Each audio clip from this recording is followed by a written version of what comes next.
So you may not need to pay stamp duty when you immediately buy a home in the UK.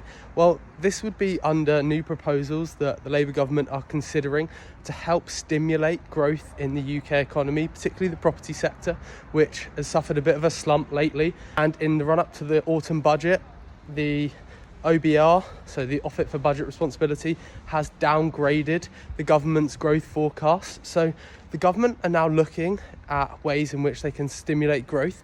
And one thing they're considering is to not quite scrap stamp duty, but essentially not force people to pay stamp duty immediately when they purchase a home. Now, what this could look like is some form of government loan. So the amount of stamp duty that you pay on the face of it won't change, but you may be able to pay it over a number of years, essentially with the government paying it up front and then you paying them back over time. Now, one of the other considerations they're looking at is, well, what if you were to move home in the time it takes you to pay off the loan? So, you've not paid your full stamp duty off.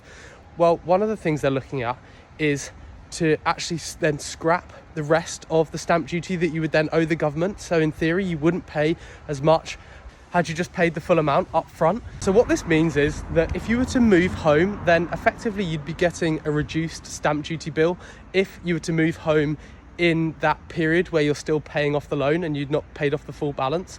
But what some people argue is, well, housing prices are already unbelievably unaffordable in the UK. And so by encouraging people to buy more homes, then all that's going to do is just drive up prices and make things even more unaffordable.